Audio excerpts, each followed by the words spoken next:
Bonsoir, bienvenue sur cette chaîne, c'est encore Evelyne. Que le Seigneur puisse vous bénisse. Donc, je vais juste continuer la deuxième partie de la vidéo que j'ai commencé tantôt. Donc, je postée tout à l'heure avec le titre intitulé Désirer la nourriture spirituelle solide que j'ai faite ce matin. Et je vais donc juste faire la deuxième partie de cette vidéo afin que nous comprenions bien le cœur du Seigneur par rapport au bébé spirituel. Donc, comme je disais dans la première vidéo tantôt, j'ai bien expliqué l'importance de désirer grandir le Seigneur. Il est vrai que nous avons de nos vies au Seigneur, au début de conversion, nous sommes encore des bébés spirituels et en ce moment-là, Dieu nous demandait de prendre le lait spirituel pur afin de grandir, afin de croître en lui. Et c'est écrit dans 1 Pierre 2, verset 1, je vais le relire ici. Tout enfant de Dieu est appelé à prendre ce lait spirituel, qui est la parole pure de Dieu, évidemment, afin de croître en Christ. Mais donc comprendre que la vie chrétienne est une marche et qu'à un moment donné, notre vie chrétienne doit être capable de recevoir la nourriture solide afin vraiment d'être connecté au cœur de Dieu et de toucher notre destinée et de faire mon ce que nous avons été envoyés sur cette terre. Et ceci est très très important. Pourquoi? Parce que si nous démarrons des vues spirituelles, des choses que nous ne ferons jamais pour le Seigneur avec lui parce que nous n'avons pas la compréhension de certaines choses. Et c'est ça qui sont ici. Donc, ça ne veut pas dire que la parole qui est laid est moins bonne que celle qui est solide, mais c'est juste au niveau de la compréhension de la parole comme Dieu veut. Vous savez, lorsque une personne s'avie au Seigneur, au début, c'est un bébé spirituel. Le Seigneur a beaucoup de compassion et le Seigneur d'avoir fait ses preuves, d'avoir fait ses premiers pas, et puis parfois la personne peut tomber, elle se relève, on pardon, le Seigneur pardonne. Le Seigneur comprend très bien que ça lui prendra un certain temps pour pouvoir se dépouiller des œuvres des ténèbres et vraiment revêtir les âmes de lumière. Mais qu'à un moment donné, ce chrétien doit totalement exercer, qu'il doit être capable de ne plus comment c'est une chose en fait, tout simplement. Parce qu'il y a la parole, hein, que celui qui pratique le péché, exemple, c'est un exemple, est né du diable en fait, parce que celui qui est de Dieu ne pratique pas le péché, ne pêche point. Donc, à un moment donné, le Seigneur, c'est que cet enfant nous a compris que non, là, il va falloir vraiment que je mette une façon claire entre le péché et moi, et il doit comprendre que Jésus-Christ m'aime, mais il n'aime pas le péché, qu'il a horreur du péché. Il doit vraiment s'en débarrasser totalement. Et s'il arrive qu'il tombe, pour se guérir, il a juste se repentir et Dieu va lui pardonner.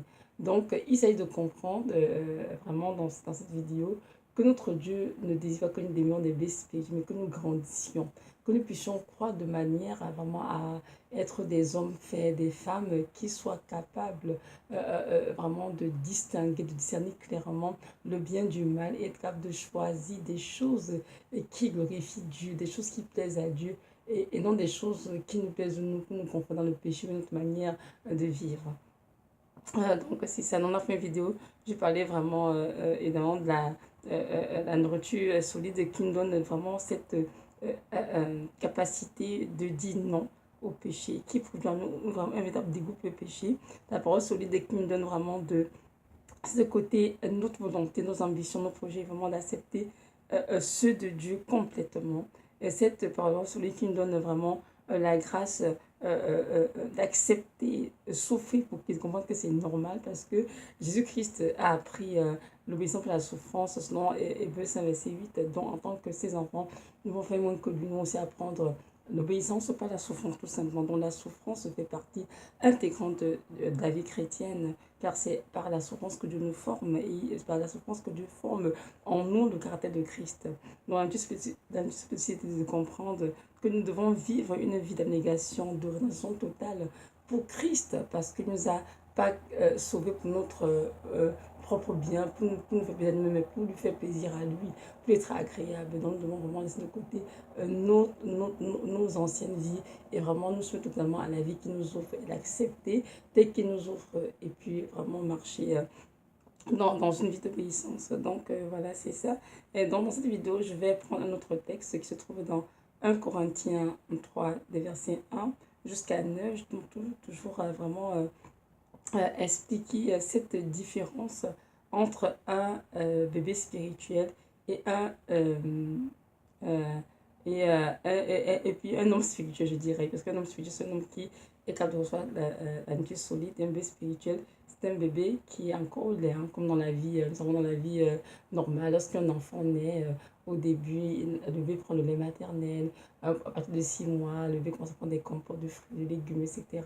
Et à partir de 1 an, il commence petit à petit à être introduit. On commence à lui introduire la nourriture solide. Et au fur et à mesure, évidemment, le bébé commence à s'exercer, à manger vraiment des choses pures, rigides, la viande, le poisson, etc. Donc, dans le monde spirituel, c'est pareil. Parce que nous, Seigneur, au début, nous sommes des bébés spirituels, on envie de naître de nouveau.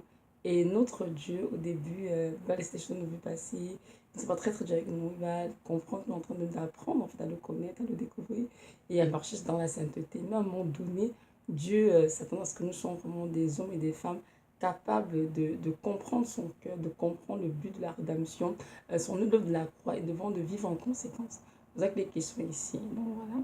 Donc je lis le texte dans 1 Corinthiens 3, verset 1 à 9. Ça dit ici, pour moi, frère, ce n'est pas comme à des hommes spirituels que j'ai pu vous parler, mais comme à des hommes charnels, comme à des enfants en Christ.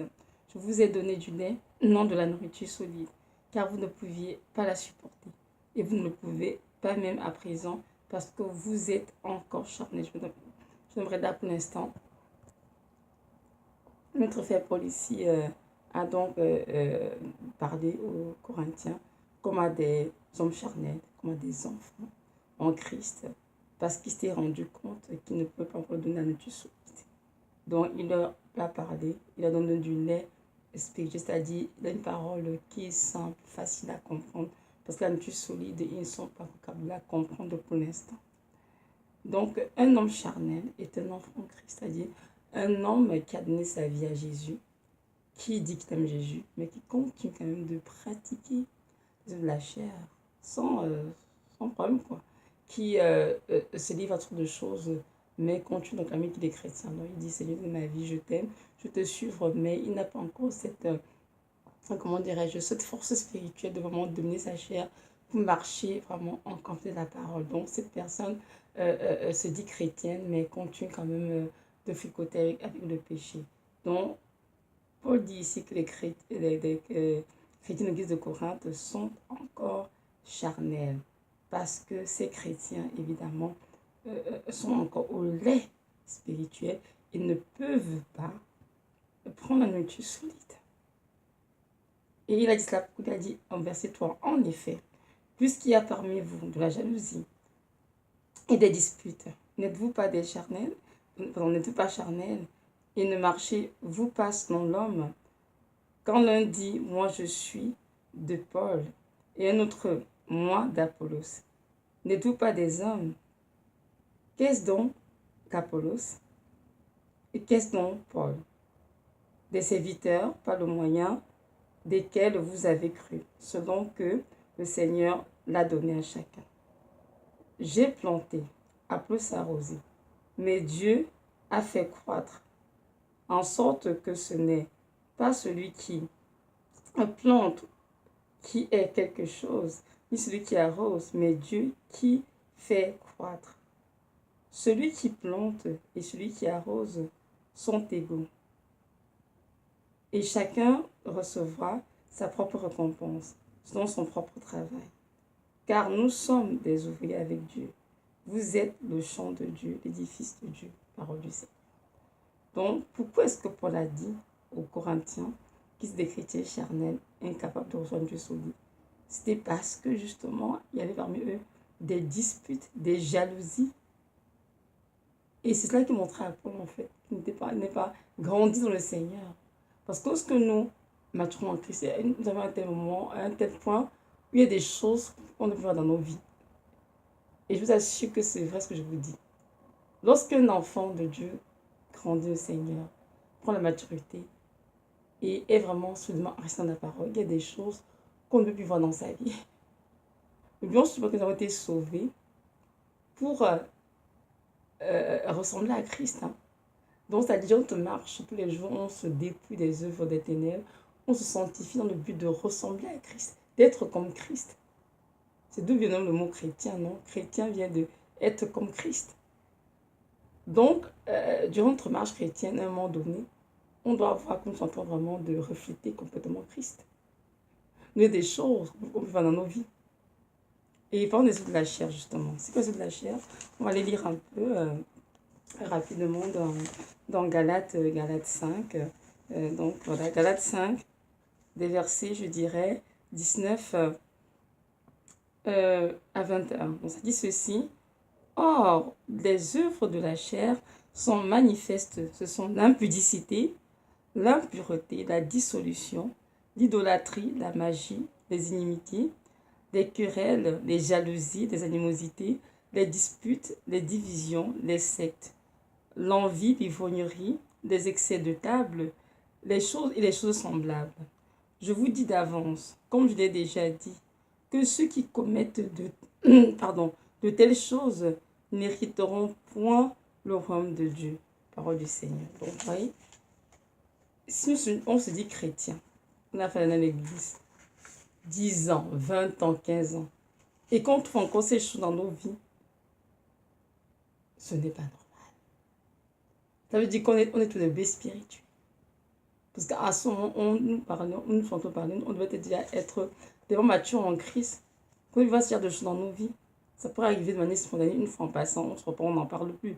Mais si on les pratique, ce n'est pas normal. Ça veut dire que nous n'avons pas grandi en Christ.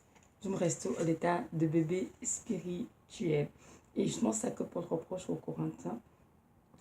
Parce qu'il y a des divisions que parmi eux. Pourquoi? Parce qu'il y a un qui dit, moi je suis de Paul, l'autre dit, je suis d'Apollos. De nos jours, on voit encore des choses dans nos assemblées chrétiennes. Il y a des gens qui sont là pour défendre nos dénominations. Moi, je suis pentecôtiste, l'autre a dit je suis baptiste, je suis évangélique, je suis catholique, etc. Chacun va défendre sa dénomination, prendre parti comme si c'était, je sais pas moi, une fin en soi, et puis défendre cela avec beaucoup d'hardiesse, mon Dieu. On se dit, mais écoute, ce n'est pas une dénomination qui t'a sauvé, c'est bien Christ qui t'a sauvé. Donc, c'est les chrétiens qui se comportent de la sorte, passent le temps à avoir des débats sans fin au sujet des dominations, ou bien des dirigeants qui les conduisent, comme par exemple, mon pasteur est le meilleur, ou bien mon pasteur est le plus ceci, il prêche mieux qu'un tel. Toutes ces discussions font en fait, prouvent simplement que nous n'avons pas grandi en le sinon pas reçu la maturité qu'il faut, parce que un chrétien mature qui a compris, qui a compris la croix, ne peut pas se mettre à débattre de tels sujets, parce que l'on soit pentecôtiste, baptiste, peu importe le nom, ça ne change rien à la vie que ce soit. Ce qui est important, c'est de comprendre que Jésus-Christ est l'unique Dieu qui est mort au Golgotha pour nous, qui a été crucifié pour nous. C'est ça que Paul dit, moi je ne prêche que Christ, soit Christ crucifié, point final. Paul n'a jamais prêché une dénomination. Dans la Bible, il n'y a aucune dénomination. Donc, on va des discussions folles autour de ce genre de choses, au point que ça soulève des querelles, des jalousies. Ça montre tout simplement qu'en effet, on n'est pas mature en Christ, on a encore des bébés spirituels qui sont encore attachés à certains pasteurs, à certaines dénominations, façon de faire. Non, en Jésus-Christ, il n'y a pas de culture. Il y a juste la parole de Dieu qu'il faut mettre en pratique. Et Jésus-Christ est le pasteur de toutes les brebis qu'il a engendré même par sa mort et sa résurrection dans le Golgotha. Donc, nous ne pouvons pas nous permettre aujourd'hui de nous attacher à un pasteur, à une nation, au point de soulever des discussions folles à cause de cela. Donc, ceci montre très bien, dans le cas de l'église de Corinthe, qu'en effet, ce sont encore des hommes charnels, parce qu'ils sont en train de se disputer, ou de se jalouser, parce que l'un dit je suis de Paul, l'autre d'Apollos. Et comme Paul a dit bien dit, ce n'est pas celui qui a planté, qui a arrosé, qui compte. Ce n'est pas ni Paul ni Apollos. Mais celui qui est important, c'est Dieu qui a fait croître. Amen. Donc c'est Dieu qui nous donne de croître en lui. Ce ne sont pas les pasteurs, les nations, je ne sais pas trop quel courant religieux. Non, c'est bien le Seigneur.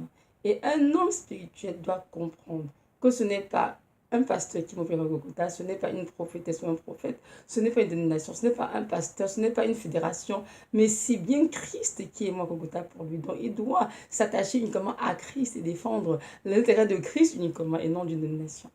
Donc ceci montre tout simplement qu'il y a beaucoup de chemin à faire dans les cœurs de plusieurs enfants de Dieu et que c'est le temps de laisser tomber toutes ces choses qui ne servent à rien, qui ne conduisent qu'à des divisions, à des sectes ou bien toutes sortes de querelles, d'animosité, et qui ne glorifient en rien le corps du Christ. Nous devons comprendre que, non, que fait en rien, pardon, le Seigneur Jésus-Christ qui nous a engendrés, pardon. Donc, nous avons été créés pour l'adorer, ce qui est dans Colossiens. Nous avons été créés par lui et pour lui, pour sa gloire. Dans nos vies, d'abord rendre gloire à un seul être qui est Jésus-Christ de Nazareth, notre Sauveur et Seigneur, et non à un être humain. Donc, c'est important de comprendre cela.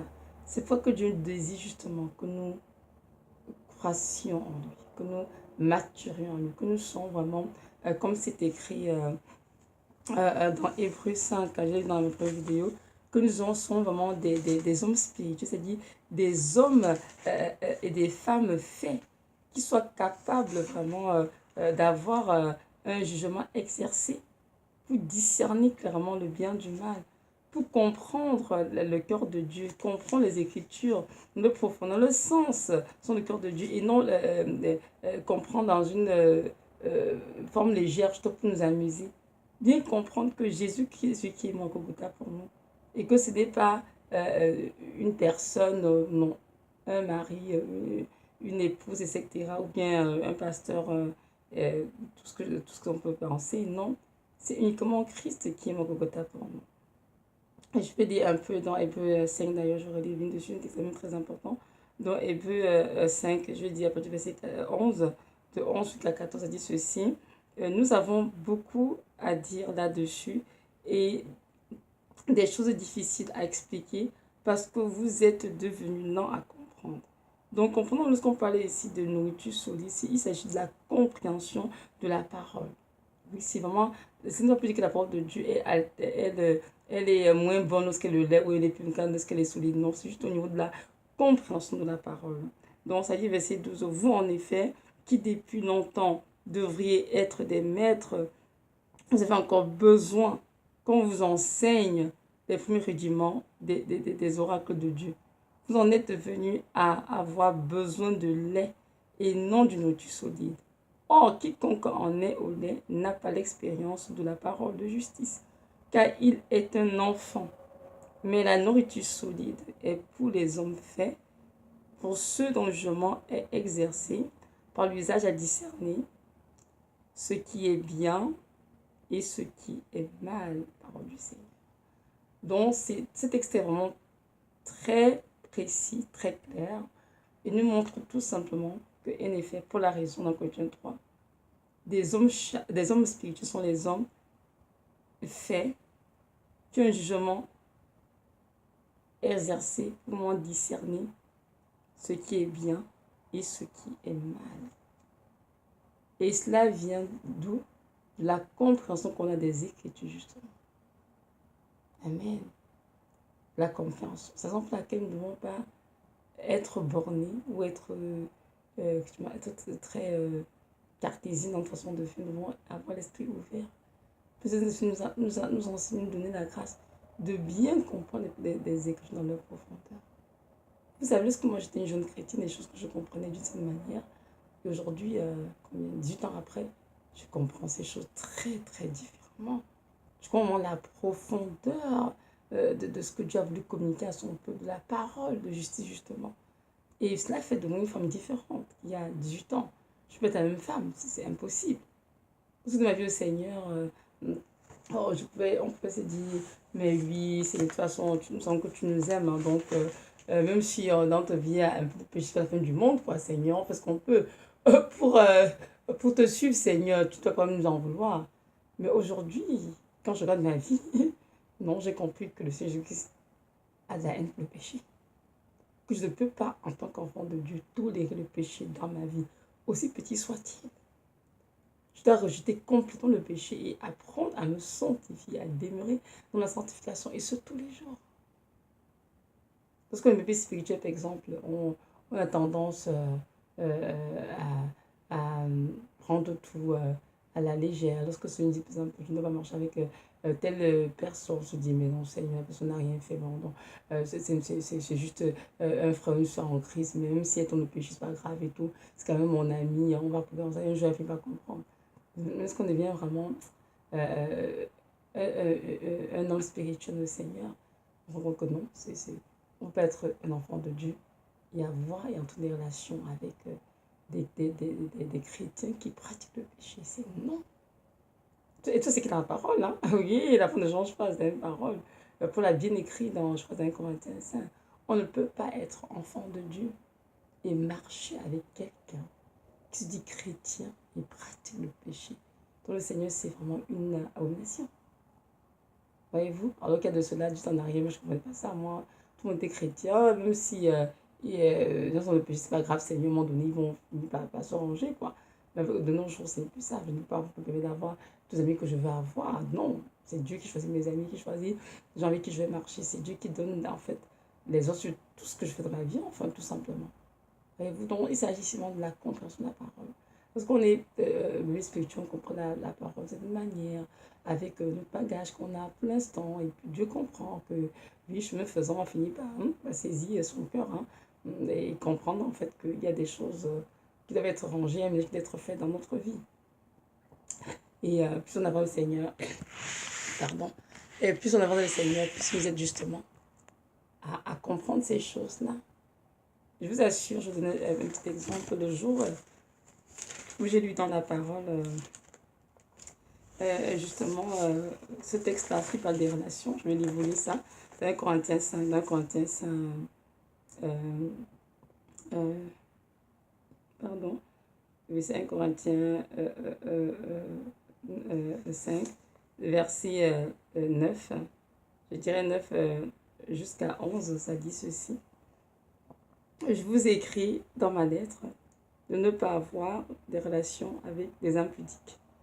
Non pas d'une manière absolue avec les impudiques de ce monde ou avec les cupides et les ravisseurs ou avec les idolâtres.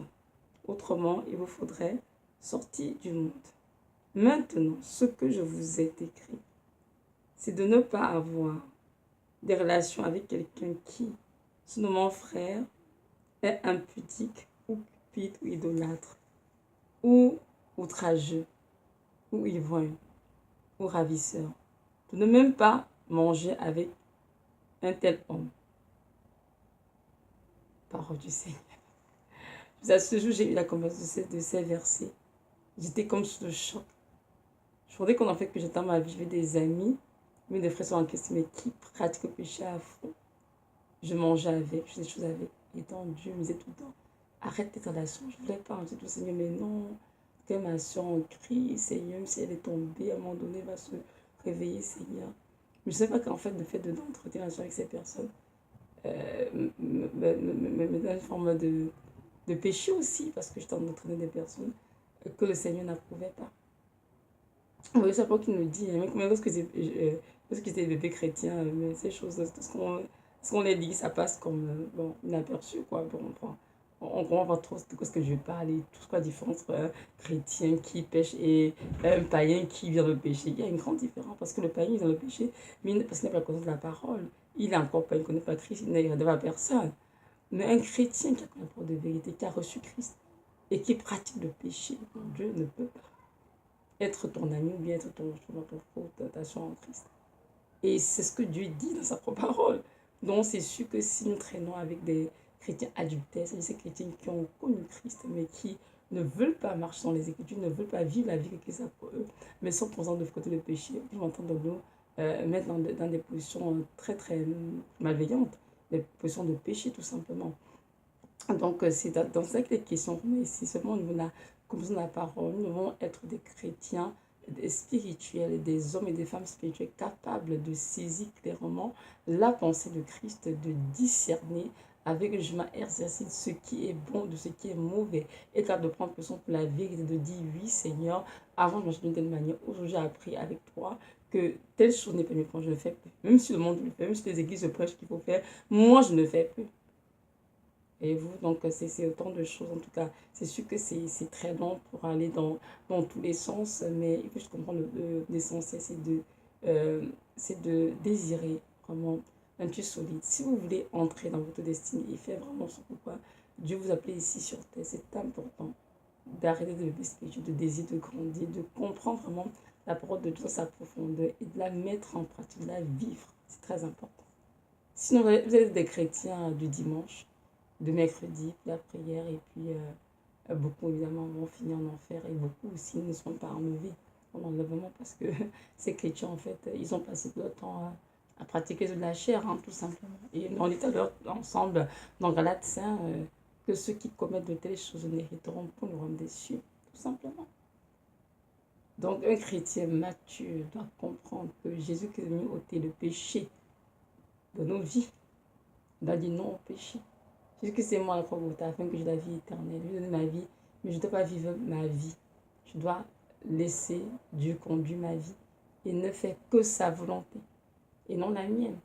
En fait, en Christ, on n'a plus de volonté, on n'a plus de projet, on n'a plus d'ambition, on n'a plus rien. Tout ça est mort. Ce dont on a besoin, c'est juste de dire Seigneur, qu'attends-tu de moi? Je le ferai. Tout simplement. Et c'est après cette maturité pour comprendre cela. Prête de courir après les choses de ce monde qui sont temporaires, qui vont disparaître. Et de vraiment laisser Christ utiliser tout ce qui est dans nos vies comme épreuve, comme souffrance, pour former Christ en nous. Que nous sommes vraiment des enfants qui reflètent sa gloire. Amen. Non, c'est très important. Et je vous dis, parce que je sais bien très bien que dans ma vie, je vois très bien dans ma propre vie, à quel moment j'étais baie spirituelle, à quel moment cela a pris fin. Quand le Seigneur a commencé à vouloir donner à Dieu solide, au début, je résistais. Mais non, Seigneur, c'est trop dur. Cette parole est trop dure, Seigneur. Non, pas pour moi. Ça, c'est pour des chrétiens que tu as appelés, qui ont peut-être servi des prophètes, des hommes et femmes de Dieu. Mais moi, non, non, moi, je suis une simple chrétienne, Seigneur. Je veux une vie simple, pas trop compliquée. Il a dit non, mon enfant. Je t'ai appelé pour de grandes choses. Et la vie que je te donne, c'est ce que j'ai pour toi. À toi d'accepter la vie que je t'offre, de marcher en confiance ma parole, en tous les sens du terme, ou bien de dire non, et d'être comme tous les chrétiens qui se disent chrétiens mais qui vivent des doubles vies. Je dis non, Seigneur, je vis la vie que tu as pour moi et non celle que j'ai pour moi. C'est ainsi que j'ai commencé à me nettoyer, à me former. Il m'a dit, tu peux être une femme mature en Christ. Tu peux être une femme qui comprend mon cœur, ma pensée, l'œuvre de la croix, mon sacrifice, la rédemption. Je dis, en tout cas, Seigneur, c'est quelque chose. Je vous assure que lorsque Dieu nous a donné la grâce de comprendre ces choses, parce qu'on ne peut pas tous les comprendre, certains, c'est aussi qu'on va tout comprendre, ça fait la différence dans nos vies. On se rend compte qu'on n'est plus ces bébés spirituels qui pleurnichent à tout bout de champ, pour un moins de rien, pour une contrariété. On n'est pas découragé, on veut laisser Christ tomber parce qu'on manque de lait, parce qu'on manque de vêtements, parce qu'on n'a pas une emploi qu'on veut, parce qu'on est malade, parce qu'on souffre. On comprend bien que toutes ces choses dans nos vies sont sous son contrôle et qu'il les a permises dans le but de nous faire sauver. Amen. Donc voilà, je ne vais pas m'étendre plus que ça. C'était donc ça la vidéo que le Seigneur vous donne à tous. La grâce de comprendre cela, que nous devons cesser de désirer le lait, mais de désirer vraiment la Dieu solide afin d'être des hommes faits, des hommes spirituels qui reflètent complètement la gloire de Dieu et qui marchent vraiment en conformité à la parole de Christ, sans compromis, sans altération. Donc voilà. Que notre Dieu vous bénisse richement et nous accorde à tous vraiment cette grâce de comprendre que nous avons été créés pour lui, pour sa gloire, et que nous devons tous les jours de notre vie désirer lui plaire, lui et lui seul, et vivre rien que pour lui. Jésus qui vient chercher une église pure, hein, sans mérite, et c'est important de comprendre qu'il est impossible d'être dans cette pureté si nous sommes toujours des bébés spirituels. C'est impossible. Donc voilà. Soyez richement bénis au nom de Jésus. Amen.